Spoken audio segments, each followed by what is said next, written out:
Nah, ya di sini Bapak sebagai penyaji materi kegiatan MPLS dengan materi perkembangan demokrasi di sekolah. Ya, Bapak di sini mengajar sebagai guru PPKN kelas 7 ya, khususnya dari kelas 71 sampai kelas 711. Oke, biar mempersingkat waktu langsung saja ya.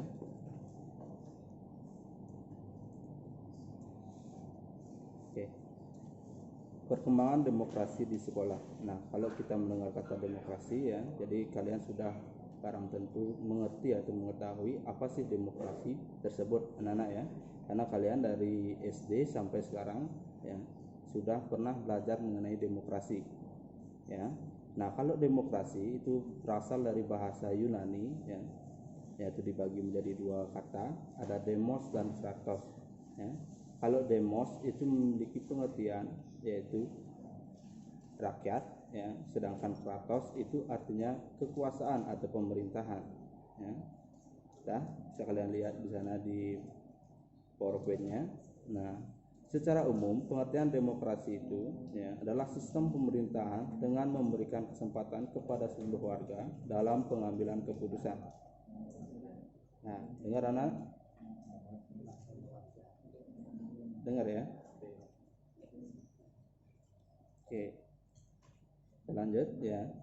Ciri-ciri demokrasi ya, ini banyak sekali ada ciri-ciri demokrasi ya. Yang pertama adanya pembagian kekuasaan, terus yang kedua adanya undang-undang yang demokratis ya, yang ketiga partai politik lebih dari satu ya, yang keempat ada pers yang bebas, yang kelima ada pemilu yang bebas. Nah, berkaitan dengan bentuk demokrasi ya, di sini ada dua, ada bentuk secara langsung dan ada perwakilan. Nah, kalau di Indonesia sekarang memakai sistem demokrasi dalam bentuk perwakilan. Nah, kenapa tidak langsung?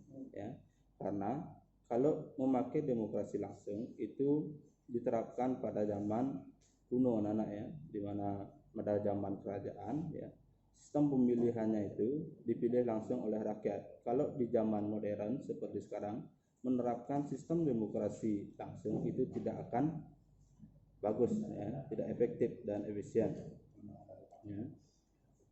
Nah, mungkin kalian sudah tahu karena di SD sudah pernah dapat pelajaran tersebut ya, yakni pada kurikulum KTSP dulu pernah ya, kelas 5 SD. Saya dengar anak-anak ya. Nah, kenapa sih di sekolah harus menerapkan demokrasi ya Bapak? Ya, itu pertanyaannya nanti ya. Kenapa di sekolah harus menerapkan demokrasi? Ya.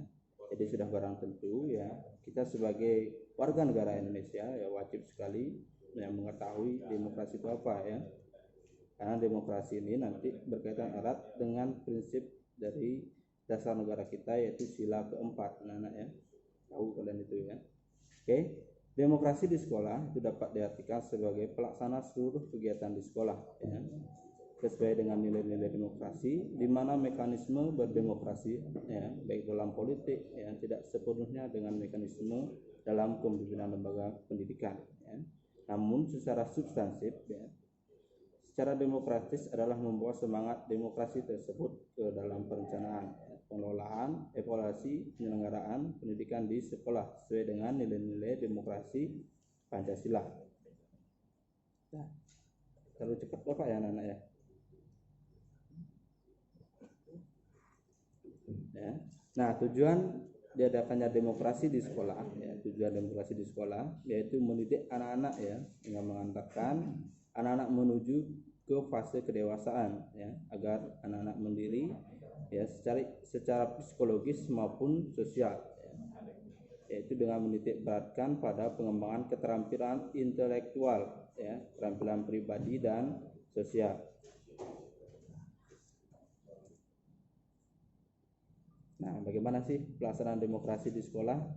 Jadi pelaksanaan demokrasi di sekolah itu antara siswa dengan siswa, ya, siswa dengan guru, guru dengan kepala sekolah ya, atau guru dengan guru ya anak ya. Ya. Nah, ini contoh pelaksanaan demokrasi di sekolah. Ya. Nah, jadi ada pemilihan ketua OSIS. Kalian bisa lihat itu gambarnya anak ya. Nah, jadi siswa nanti akan memberikan suaranya yang dalam pemilihan ketua OSIS ya secara musyawarah untuk mencapai mufakat ya. Nah, sehingga nanti terpilihnya ketua OSIS ya. Jadi itu adalah kehendak dari diri kita sendiri ya, atau anak-anak sendiri ya. Nah, dengan pelaksanaan kegiatan tersebut ya nanti maka dapat melatih siswa untuk saling bertoleransi ya antara satu dengan yang lainnya dalam bentuk musyawarah mufakat anak-anak ya. Nah, oke. Yang kedua, ada pembagian tugas piket yang merata ya. Jadi siswa bermusyawarah untuk mendapatkan keadilan dalam pembagian tugas piket anak-anak ya. Jadi nanti kalian kalau dalam pembagian piket ya, jangan sampai kalian berantem sama teman-temannya ya. Si anu nggak piket, ini nggak piket, ini nggak piket, itu jangan itu ya. Jadi kalian nanti akan membentuk kelompok piket anak-anak ya, dibagikan teman-temannya, nanti akan dapat giliran piket di sana. Ya. Nah itulah tercermin dalam demokrasi kita sendiri. Nah yang ketiga, hadir sekolah tepat waktu. Ya. Siswa yang berangkat ke sekolah tepat waktu yang memiliki dia matikan dulu mikrofonnya, Ega ya. Nah, jadi siswa yang berangkat sekolah tepat waktu ya. Jadi siswa tersebut cenderung memiliki motivasi yang tinggi ya dalam meraih prestasi. Jadi nanti kalian kalau hadir di sekolah itu harus tepat waktu ya. Jangan sampai kalian lambat ya. Karena itu akan mencerminkan bahwa kalian itu memiliki motivasi yang tinggi dalam meraih prestasi ya. Nah, coba matikan dulu mikrofonnya ya. Oke, lanjut. Nah, komunikasi guru dengan guru ya.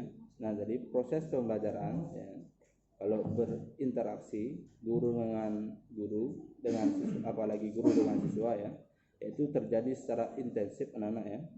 Jadi guru dapat merancang yaitu model-model pembelajaran sehingga anak-anak atau siswa dapat belajar secara optimal.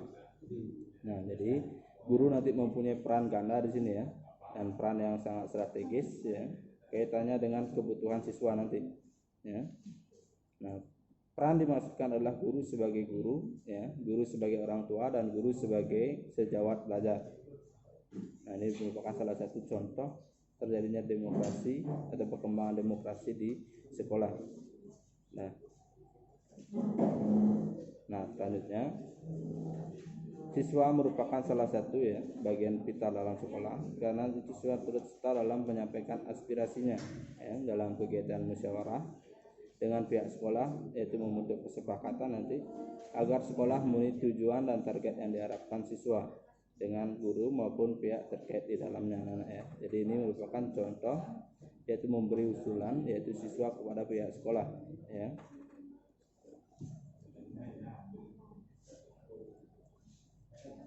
Oke. Nah, kalian bisa lihat di sana ya, ada guru dengan guru ya. Bisa kalian lihat. Nah, jadi ini sudah berakhir ya. Nah, jadi berkaitan dengan demokrasi atau perkembangan demokrasi di sekolah ya. Jadi Bapak harap nanti anak-anak mengetahui betul ya bagaimana sih pelaksanaan demokrasi di sekolah. Ya. Jadi pemilihan ketua kelas, pemilihan OSIS ya, pembagian piket ya. Ya.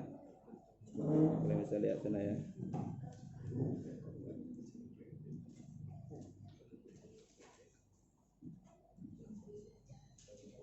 Oke, kalian bisa lihat di sini ya.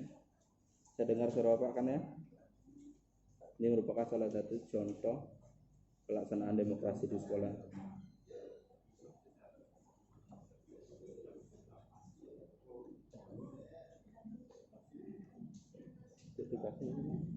Tugasnya nanti dulu. Oke. Nah, untuk tugasnya anak-anak ya. Jadi nanti kalian akan membuat ya, yang pertama jelaskan manfaat pelaksanaan demokrasi di sekolah. Itu yang pertama ya. Jelaskan manfaat pelaksanaan demokrasi di sekolah. Yang kedua, berikanlah salah satu contoh ya. Berikanlah salah satu contoh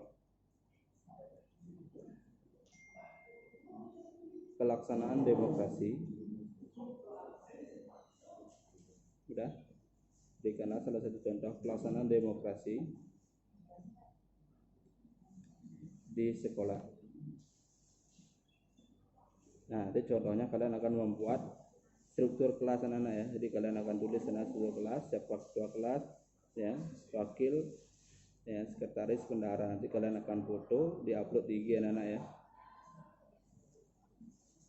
Dah, itu saja dari Bapak ya. Akhir kata Pak ucapkan salam besar. Oh, nanti sana. Udah?